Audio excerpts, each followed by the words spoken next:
This is Nasha and our one-year-old male Mozzie.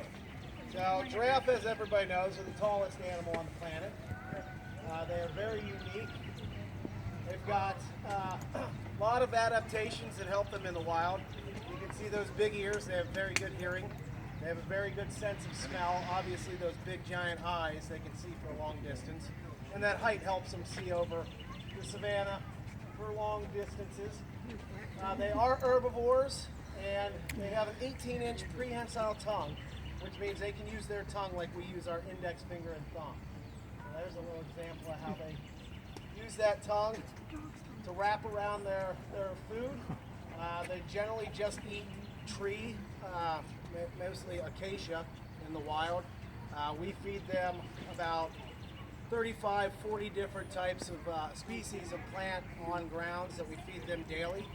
They get fed about 5 times a day on that back berm there. We'll hang branches up so they can eat naturally. Here, Nash, you want one? Good girl. So these are honey locust pods.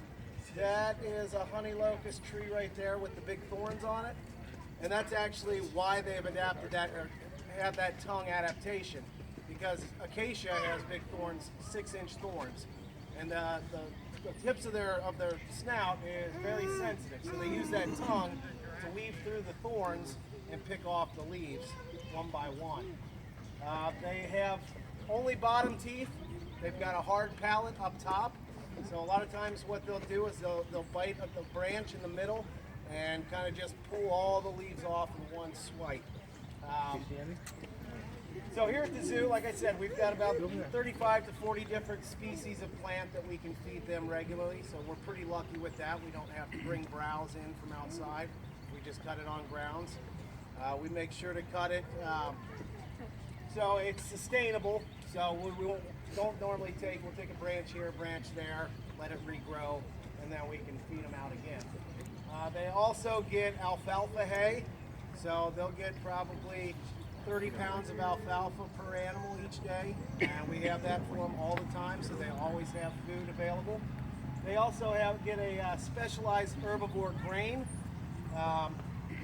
He gets about 15 pounds of grain a day.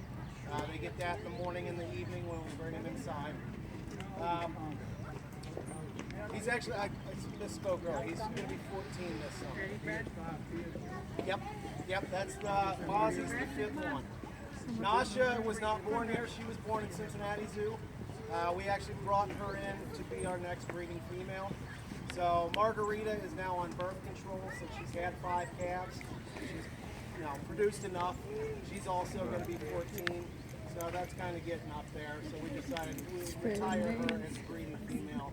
And we brought Nasha in to take her place. Nasha there is a weird giraffe. She likes to graze, which is not usual for giraffe. But that was a great way of showing how they drink in the wild. That is when they're at their most susceptible to attack by lions or hyenas, wild dogs, leopards, is when they're at a watering hole. So they, like she did there, she splayed her legs out, put her head down, and that's how they would drink. They are a prey animal, like I said, and anybody have an idea how they defend themselves against lions? Nope, that's close. They kick. They have the most powerful kick in the animal planet. They can actually decapitate a lion with their kick. And unlike any other animal, they can kick forward, backward, and off to the side with all 4 legs, and deadly accuracy. So we do not go in with our giraffe because of that reason. Not that they would intentionally try to kick us. I mean, they don't bite the hand that feeds them, but they could, injure us accidentally. You can see Mozzie's learned Nasha's trick of grazing. So yeah, they are predator or prey animals. So like all prey animals, most hoofed animals, when they're born to run, literally. Giraffe give birth standing up, so it's about a 7-foot drop from the get-go. The baby comes out and sort of somersaults out and lands on its back, and that impact is what gets their system working. So they have to be able to get on their feet, able to run with mom within an hour. How old? He's 14. He'll be 14 this summer. Both he and both those two are going to be 14 this summer. Nasha's 4 years old, and then Mozzie's 1. So, as you can imagine, in the wild, the whole process of birth is kind of like a neon sign to predators. So the mom and calf have to be able to get up and get away from the birth spot pretty much immediately before predators show up. You said they fight with or protect themselves with their neck. They actually fight with their necks. So that's, you weren't totally wrong. Generally, it's just males fighting each other over territory and females.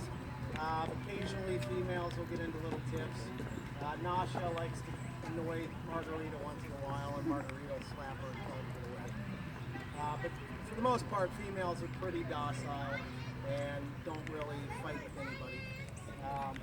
And that's why we don't have, you rarely see more than one male at a time.